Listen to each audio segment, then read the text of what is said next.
yung mga nag-aalaga, lahat tayo ngayon ay magdiwang sapagkat araw ito ng pagdakila at pasasalamat natin sa ating Panginoon. Amen? Amen! Yes! Ano man ang ating mga tinatangkiling, kaya sabi ko, dapat hindi Harvest Festival, sabi ko, Harvest Festival and Thanksgiving Sunday. Kasi anuman yung nasa sayo, ipinagpapasalamat natin yan sa Diyos ngayon. Ngayong araw na ito, mga kapatid, kay Kristo, this is the culminating activity of our Stewardship Month. Last September, sa 4 weeks na magsasama-sama natin, was our Stewardship Month. Ngayon ang culminating activity, wherein we are here to give thanks to the Lord for His bountiful blessings. Amidst scarcity, uncertainty, and even in the time of wandering, hindi pa rin ako ang magbibigay ng mensahe ngayon. Ang haba ng pahinga ko. May late Sunday pa sa linggo. Ang haba ng pahinga ko sa pagsasermon. Okay. Ito magbibigay ng mensahe sa ating mga kapatid galing pa ng Manila. Siya ang bagong sekretary ng Philippine Central Conference. Kaya, ito, lagi kong kinakamayan ito eh. Kasi lagi niyang nakakamayan ng mga obispo. Malay mo, maging obispo din ako, no?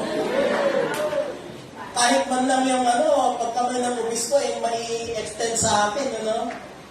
Lagi siya kasi sa PCC kasi siyang bagong sekretary ng Philippine Central Conference. Not to mention all, napakarami ng mga achievements. Kasama ko siya noon sa Execom, sa UMYF, during our days. Long time ago, huwag nyo nang tanungin, baka makalculate nyo yung mga edad namin, ano. Kasama ko siya. Actually, nauna sila sa akin. Sila yung mga pagtingin pa lang sa iyo noon, talagang punta ka na sa pupuntahan mo kasi ayaw mo nang magsalita pa. Kaya yata ngayon, ganun din ako. Punta ka na. Pero alam nyo, marami akong natutunan sa kanya when I was like your age. When I was one of the officers of the district. Secretary din ako noon ng distrito. At doon ako nahubog, kaya ako naging pastor. Kaya kung gusto nyo magpastor, mag-officer kayo. Okay. Hindi lang yun. Kung gusto nyo maging successful, lagi kayong mag-focus sa goal. Ano ang goal? Ang sinabi ni San Pablo, ang goal natin, magbigay ng kagalakan at kaluhuran sa Diyos. Yun ang goal natin. Then the rest will follow. Bago pa ako makapagsalita ng marami, ipapakilala ko na yung ating speaker. Ang speaker natin ngayong umaga, mga kapatid, Sister Early Passion Bautista na taga-Tagaran po siya, pero galing siya sa Manila kagabi. At nagpapasalamat tayo kasama natin siya kahit po yan. Maraming salamat at Early.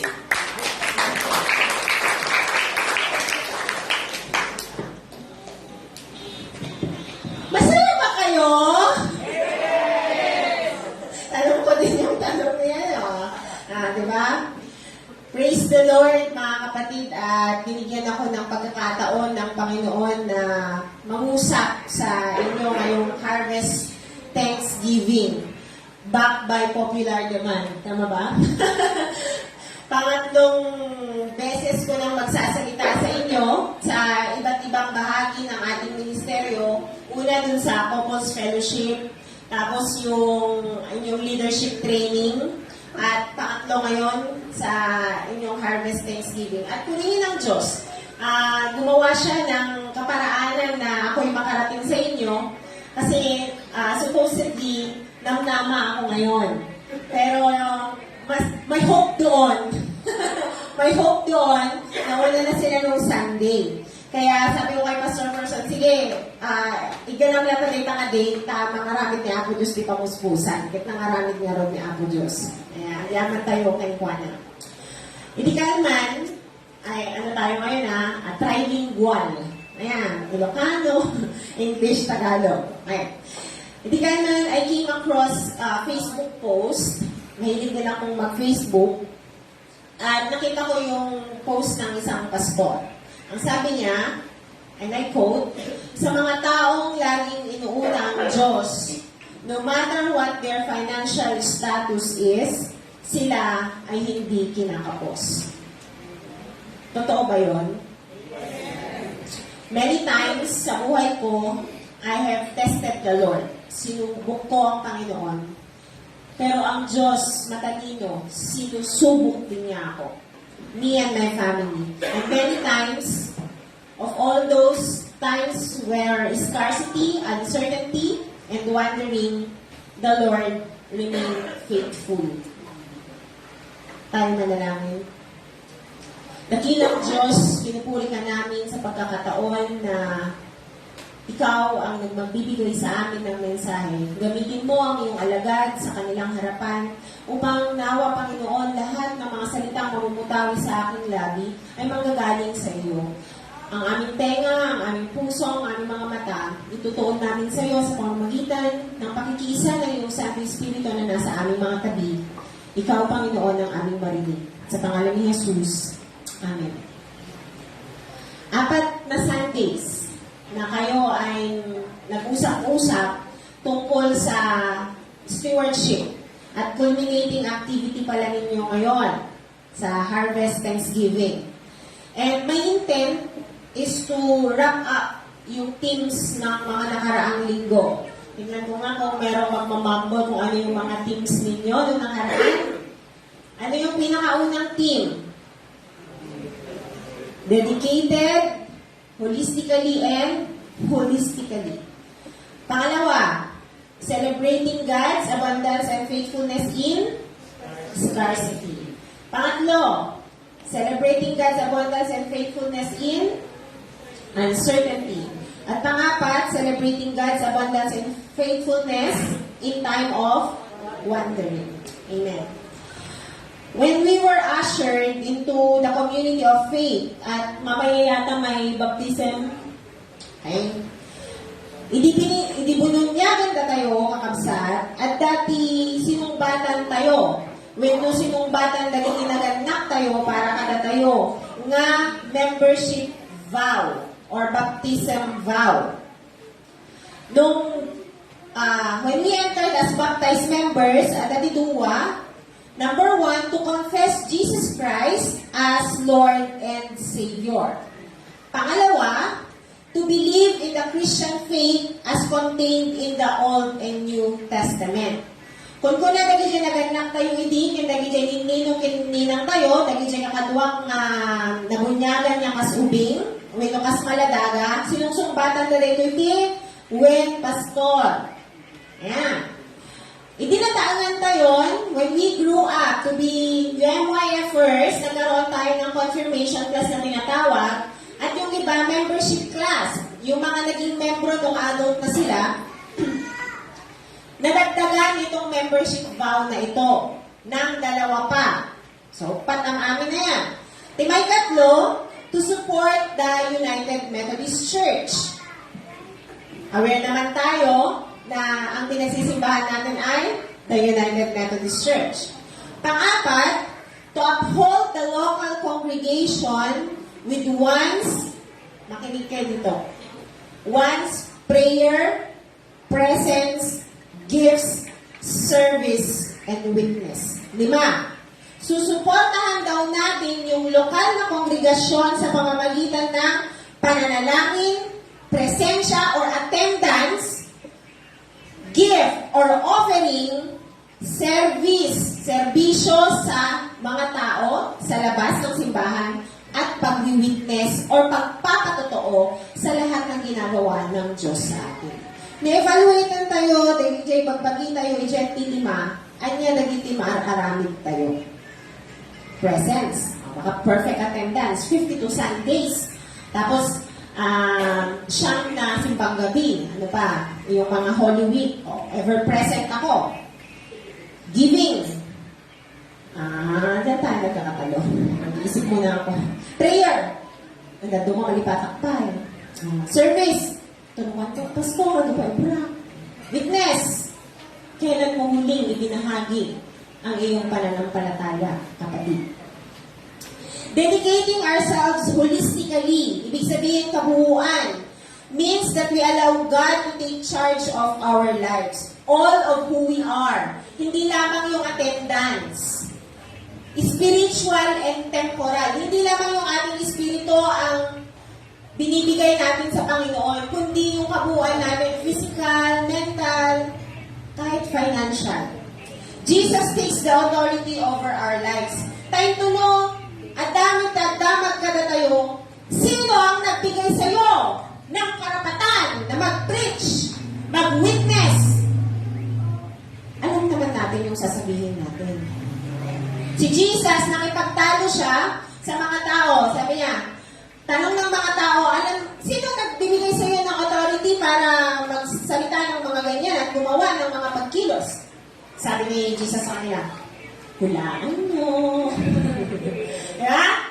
Sabi ng mga tao, may bagani nga, di ako Diyos, matita, agdudwa tayo, may baga tayo nga, dagiti ang tao, baka no ayo, ugaran ka tayo. So may baga talang kat, maginiang mo, Jesus. Kat, na ni Jesus, madiklod lang ibang baga. Diba? But Jesus wants us to take that authority kasi ino-authorize niya tayo bilang kanyang mga anak, sons and daughters, to preach the good news. Dedicating ourselves also means obedience to God's commands. In our gospel text, the Father commanded both of His two sons. Tawang-tawa kami dito kasi nung Monday, ito yung reading namin sa devotion namin sa dalawang anak namin, dalawang lalaki.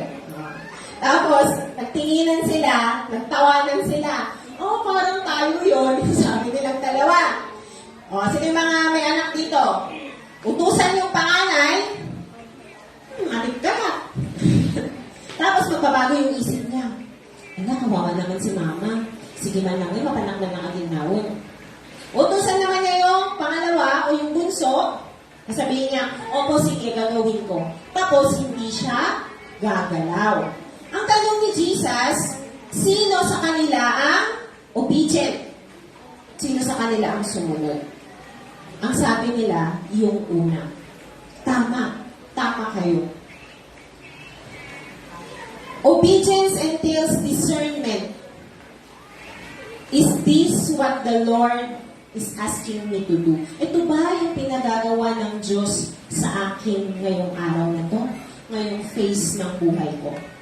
Dispensary nyo kakabsat ta, usarit iti pamilya, kung iti bagit nga, anong example, tatang aldaw. Just to show, not to brag. Ano yung natin, ano yung quote natin sa Facebook no ka? Not to brag, but to inspire. But no, this is not to brag about myself, but to brag about the goodness of God in our lives. Noong 2 years ago, during the pandemic, I decided, sabi ko sa opisina, sa Discipleship Resources, magpapaalam na ako. I've held this position for 12 years and it's time for me to pass the baton. At ako makaya, talaga nga, awan mo ti ang muda nga sumarunod. Pero ang discernment ko, ang gusto ng Panginoon sa akin ay alagaan ng aking mga anak. There are phases in our lives. Phases, P-H-A-S-E-S. Phase. Okay? May mga stages sa ating mga buhay kung saan kailangan nating mamili. At sa pagkakataong yon, ang daming nag-discourage sa akin.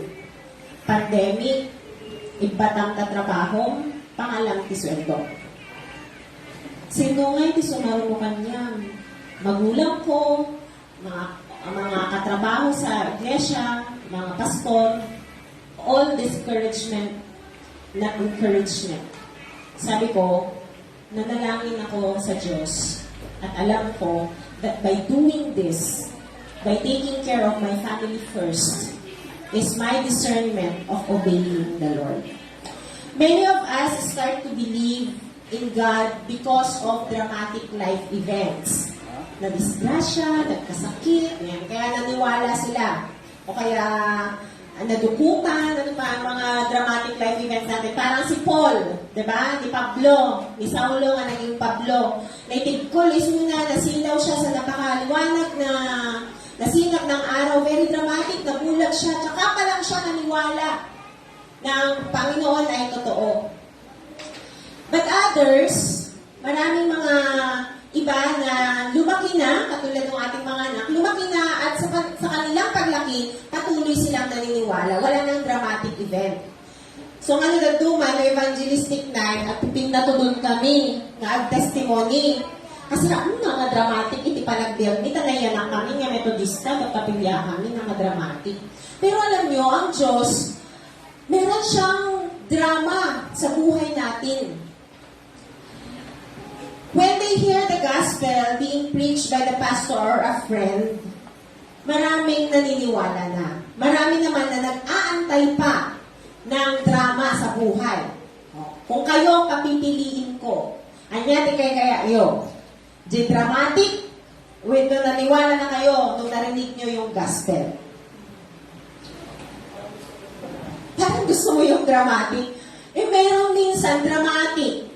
Tapos hindi ka na nabigyan ng pagkakataon. Aantayin mo pa ba? Diba? Medyo dramatic kasi yung na-disgrasya. Siya kumain. Hanggang mo kumaurayan ng kakabsat. We are here in the church listening the gospel every Sunday. Meron pa din bang doubt? At dapat lang ka diti pa nagdwadwa ka na kita panunod yung iti puso yung iti provision, iti grace ni Apo Diyos. May kadwa, our dedicated life requires us to work out our salvation. Anuhin natin yung English, ha? It's not working for, but it's working out. Kada tayo nga metodista, mga titayo, iti salvation by grace. Kaya't nangasawin, han tayo nga ang trabaho, tapno maisalakan tayo. Naisalakan tayo, isunga, agaramit tayo ti nasayaan. Okay? So, we work out our salvation. Kaya naman sa when we allow the Lord to move through us, to enable us for our will and to work for His good pleasure. Iti pakaragsakan ni Apo Diyos. Damagin tayo nga ron, inibagbagi tayo. Iti nga di ubraet, Apo Diyos, maragragsakan ka. No, ubraet tayo, na desisyon tayo. Imagine nga natin yung mukha ng Diyos. Nakangiti kaya yung Diyos? Yung mga envelope nyo dyan, tignan nyo nga. Nakangiti kaya yung Diyos? Pag ibibigay ko ito, o nalulungkot siya. Titignan ko yung mga sabi ng anak ko, bakit ang mind? Gano'n na, mind na datan. Diba? Ngumingiti kaya ang Diyos. Working out our salvation means that we do God's will without complaining. Hindi mo ba ganit teacher tayo kumauna yung agreklamo or arguing. It means that we will shine the light of Christ in the world while sharing the saving grace of Christ. Naragsak tayo kung mga rod gano, nga mangiburay nga dagiti sasao, wenno dagiti aramid na aramidan ni Apo Diyos, iti biyag tayo. Kaya kung nga basahin, kakabsat, ulitin nga basahin, di Philippians 2. Okay? Philippians 2, usarap iti ang Bible, Pinoy version, kasi ganun tayo magsalita Okay? Since, sabi ni Apostle Paul, since na-encourage kayo, kasi nabubuhay kayo kay Christ, at pinagaan niya ang loob niyo kasi mahal niya kayo, nakikisa kayo sa Espiritu, at mabait kayo, mabait ba kayo? At concerned sa isa't isa. Kumpletohin ninyo ang saya ko. Maging united kayo, united ba kayo? Sa pag-iisip nyo at mahalin nyo ang isa't isa. Magkaisa talaga kayo ng parang iisa lang sa puso at isip. Huwag kayong maging selfish at huwag kayong magmayabang. Maging humble kayo at ituring ninyo ang mas magaling ang ibang tao kaysa sa inyo. Isipin ninyo ang kabubuti sa ibang tao, hindi lang sa ikabubuti ninyo. Ang pananampalataya at kaligtasan natin kay Kristo ay nagdadala ng fruits. Ano ba yung fruit ng ating salvation? Belief in the abundance of God, belief in the certainty of faith, and belief in God's purpose in our lives. Mamati kayo, kakabsat na labak ng ni Apo Diyos? Ay, tas lang mamati. Do you believe that our God is the God of abundance? No? 4 na linggo kayong nag-usap-usap dyan. Siguro naman ngayon, 100% na ano. Diba? Lumaki akong naniniwala na God will provide. Dahil yan ang laging namumutawi sa bibig ng aking nanay. Pag hihingi ka ng 20, bibigyan ka niya ng 5 piso. At sasabihin niya sa'yo, okay lang data anak ko, God will provide to manan. Ganun siya lagi. Kaya lang, habang tayo ay lumalaki, suffering, scarcity, being needy, parang mas naro-romanticize siya sa Christian communities. Parang sa ating mga Kristiyano, parang bawal maging mayaman. Diba? Parang pag mayaman ka, nakatag-ubraan na din. Parang lagi tayo may iniisip na, siguro may ibang ginagawa ito, kaya mayaman ito. Ganon, di ba? Kaya naro-romanticize sa atin yung pagiging mahirap. Dapat lagi kang kawawa, parang okay lang ang buhay, hindi masyadong it's not all complete, di ba? It seems like being rich is not the norm. Bakit? Ipapaliwanag natin na kasi baka iniisip niyo, ano ba naman ito? Sabi lang niya kanina kung naniniwala kami sa abundance ng Panginoon. Ano ba ang usual na response ninyo pag sinabi, uy, friend, ang ganda mo naman. Wala, diba? Alam, pagka pinagpitas sa balay mo, ay, ako nagatong ang utang ko, kasi nagatupay din madingan ng nalpas. Instead na i-affirm mo yung blessing, ang ginagawa natin, ninenegate natin yung blessing na dinedeclare ng ibang tao para sa atin. Ala, buti ka pa, may trabaho ka na. Ano sagot natin? Ang liit na yung sweldo ko doon eh. Diba? Instead na, ala, oo nga, thank you Lord, ako may trabaho, yung iba nga, hirap na hirap maghanap. Yan. Diba? Ninenegate natin lagi. Hindi yung, ang ganda ng bahay mo, ala, oo nga, salamat sa Panginoon. Halika, tumuloy ka. At ipapakita ko sa iyo kung ano yung nagapuanan ni Apo Diyos, hindi pa nagbiag me. When someone admire our achievements, minsan negative yung ating response. And sometimes we capitalize on our false humility. And forget na ang Diyos natin ay mayaman na Diyos. Ay, aba ako! Ang yaman ng Diyos ko at ako, anak ako ng mayamang Diyos. O, kayo ba? Anak pa kayo ng mayamang Diyos?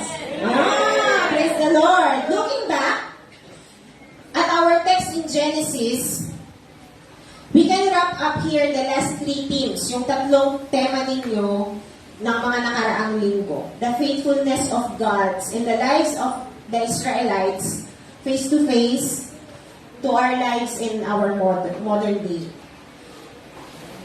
Sa dinami-daming salvation story sa Biblia, isa sa mga story na sobrang naa-amaze ako, yung salvation story ng buong kapuluan, buong angkan ng mga Israelita.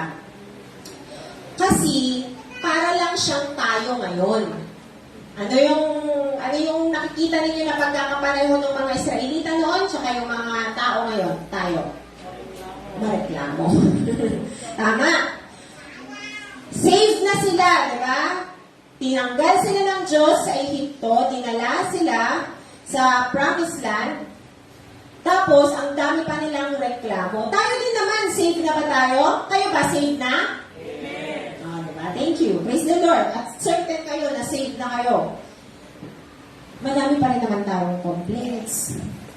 Bakit naman kasi? Yung mga Israelita, 40 years silang naglalakad, nagkakampo-kampo, lakad na naman, kinabukasan, lalakad na naman sila, magkakamp na naman sila sa gabi. Tayo din naman. Di ba? O yung mga kabataan, bukas may quiz na naman, mag-aaral ka na naman, bukas may exam na naman, mag-aaral ka na naman. 40 years! Kaya nga sinasabi natin, life begins at 40. Kasi ang turok tayo muna natin 40 years. Diba? Bago natin makamtan yung promised land. Ganun. Yung mga Israelita noon, parang ganun din naman tayo ngayon. Na-complain, na-reklamo, nagaduunit, ipagrigligatan na, aga-apang, pauyo pa yung daduma. God is faithful in our scarcity.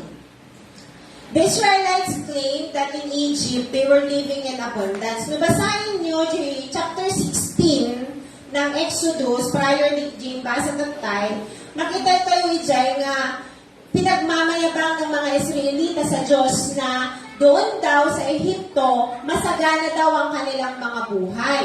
Marami daw silang iniinom doon at maraming mga karne at kinakain doon. At pero suddenly, biglang wala ng pagkain. Wala na rin maiinom.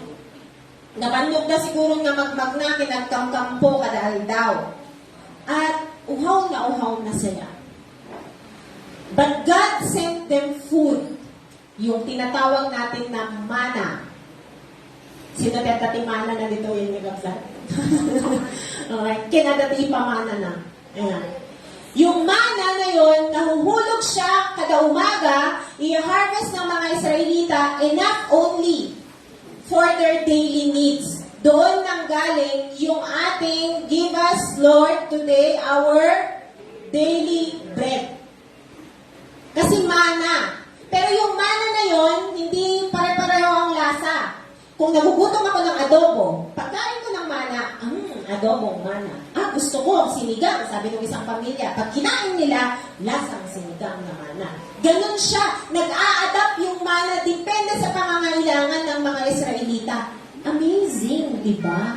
Ikaw pa naman araw-araw mana, di ka nga magsawa. Pero ang Diyos hindi ganon. Sabi niya, naglalasa yung mana, depende sa pangangailangan nila.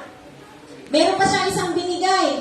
Kadamaling metadami nite, magnanga, pugo, kadagijay, kamputa, kitalain damit ng tijay, enough for their family. Then, here comes the water. Hindi ko naulitin yung kwento ni teacher kanina. Sana na unawaan ninyo yung ginawa ni Moses dun sa bato. And it just means that God always provides. Even though sometimes we complain. God listens to our cries. If I'm honest enough, our family is dealing with immense financial struggle at the moment. Nagsimula 3 months ago, siguro. Pero, nung tatak-tera ito isang wanan yung halata ba? At ba mamati yung bagang kaong kwartak? Sahan yung patsyo na yan. Pag sasabihin kong wala akong pera, parang hindi naman kayo maniniwala. Pero sa totoo lang, hindi ko na rin alam kung saan ko kukunin yung pambayad kay Judy at saka kay Manny. Kilala niyo din sila? Ni Judy, ni Manny, ni Neil. Ayan. Hindi halata kasi everyday we choose to live on God's daily bread, on God's grace.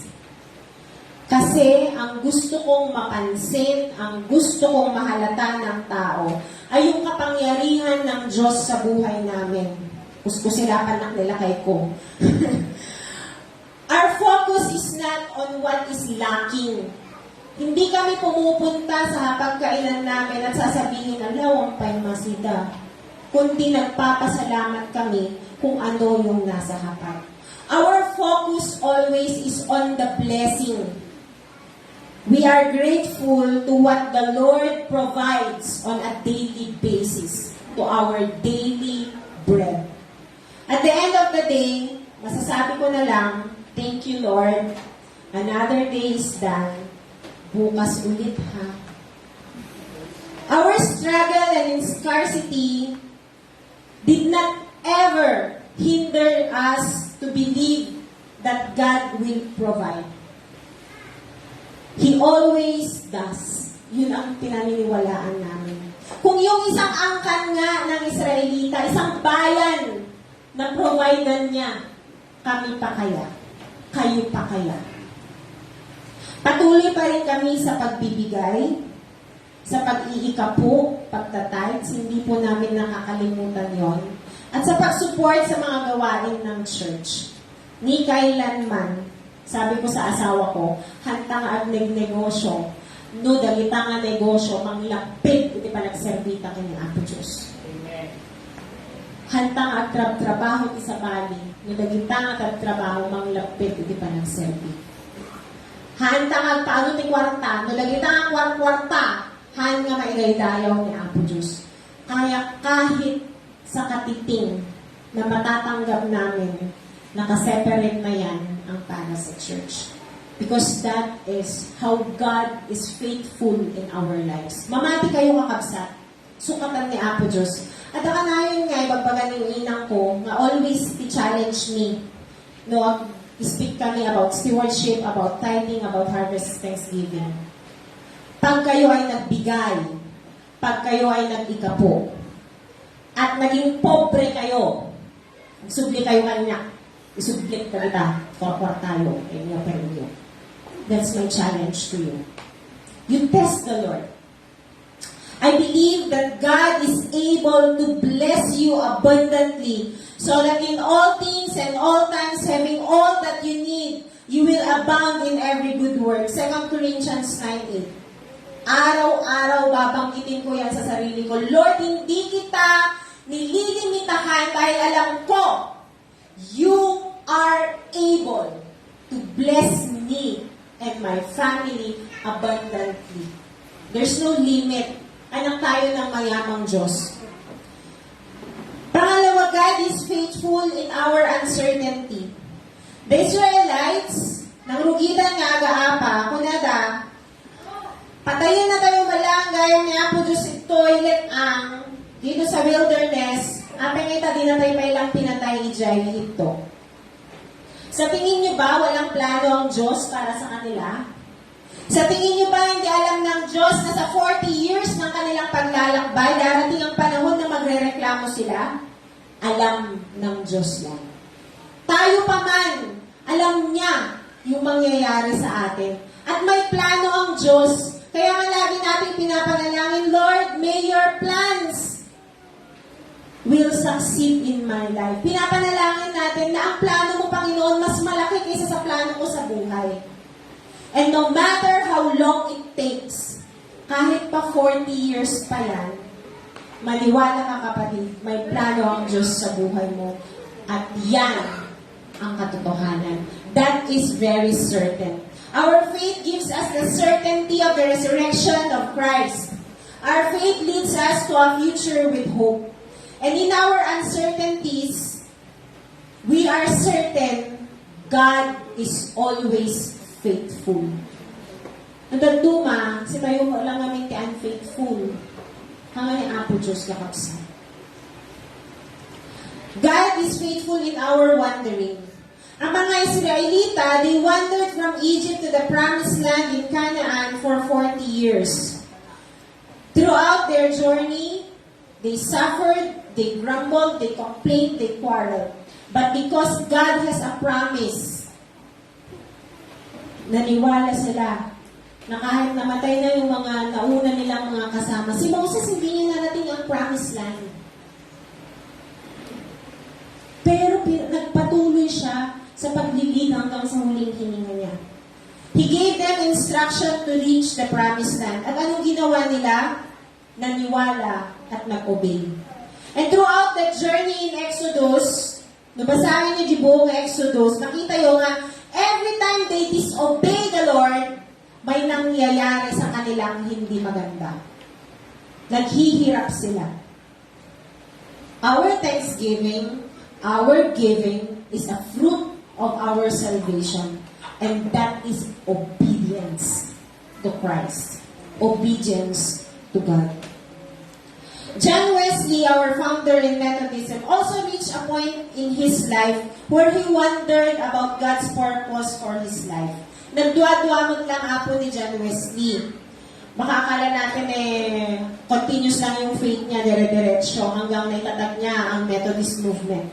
After going to so many missions, and you know, John Wesley, anak siya ng pastor, at pastor siya ng Anglican Church. So nga, kung kini pastor, at natungtungan ni kini pastor, baka damdamakan nga yung kini-PPR. Okay? After going so many missions in Georgia, in America, and many others, establishing the Holy Club or the Methodist movement, naramdaman pa rin ni John Wesley na parang nagkukulang ako sa pananampalataya. Kaya nagpunta siya sa isang kaibigan niya na si Peter Boller.